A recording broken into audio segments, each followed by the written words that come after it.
shit, man, but we're just gonna get right through to it. So, right now, I wanna talk about masters, right? What are masters? Who owns the masters?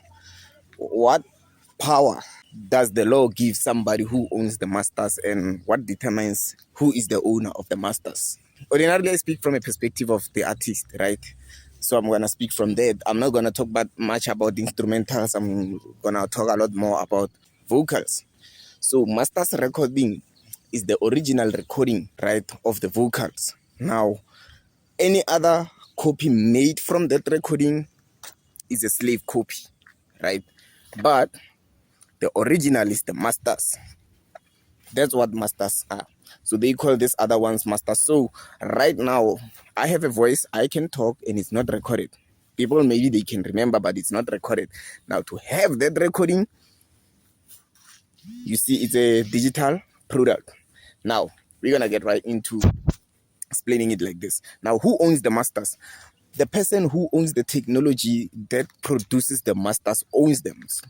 Since it's a digital product, you don't have physical ingredients to put into it, and therefore the digital product can be perceived in such a manner as like is the byproduct of this technology. So the person who owns the studio, the recording equipment, owns the masters. Automatically they are his. So in terms of a full track, they own 50% of the song by default. You understand? So that's what the law says.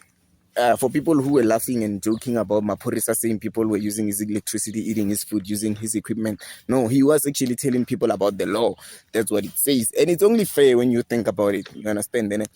Now, what powers does the law allow or limitations? Now, it's like this. If you own the masters, anything that is done with the slave copies of your masters is anything that is done with the copies of that masters cannot be done without the permission of the person who owns the original recording. So let's say I'm with my boy, we're recording, right? We recorded this place, we're just recording an a cappella. Maybe it's on beat. I take it, somebody has a beat, and we take that vocal as it is, that wave file as it is, and we put it on top of another beat. I don't record it again, but we put it on another beat. Now, automatically, by the fact that he owns the original recording, that recording is his. Even if he owns 50% of the song, even if he was not involved in the creation of this new song, but the fact that the recordings were recorded at his house, he owns half of the song. And therefore, there is nothing that you can do with that song without him. You cannot sign a sync deal without the owner of the masters. You understand? Whatever that you sign, that person can come and sue because they own that. And the only way to prevent that from happening is if you guys have an agreement that clearly states the transfer of ownership. Now, this does not mean that you bought the beat or whatever, but he could be giving it to you too. But you have to have a document stating that you now own it and it used to be owned by them. And that's the only way to avoid that. Now, we got that out the way. Now, some of the other opportunities that you can miss out on because of not owning your masters would be, or your masters being owned by somebody else, is that, let's say in the case you get a sync deal, right? A sync license, which what a sync license is the license for somebody to use your music in a movie, a film, and whatever. And some of these deals, they pay pretty well. Could be an advertisement on whatever, but then the issue is that a lot of them, when they want you to send the song and the metadata, they expect you to send the stamps, so that if they want to make edits, so that let's say it's an advert, they want to make edits and the advert has to specifically or specify the brand or the company, they are gonna need to go back to the original recordings and have you maybe go to the studio and change it, or they want to put somebody in and change it. So you're gonna have a problem if you don't own it, because now you cannot send it to these guys and you are not the owner. They are more than likely gonna reject the whole offer, like they're gonna take it away.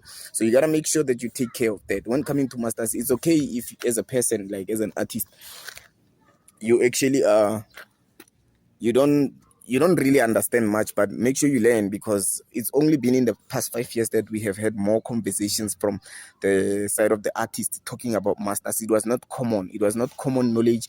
It wasn't even common for labels and companies to inform artists about the ideas of masters, because they understood the power that they had with the master recordings. And you think about people like Taylor Swift, who actually has made the point of re-recording her old songs so that now she can own the masters.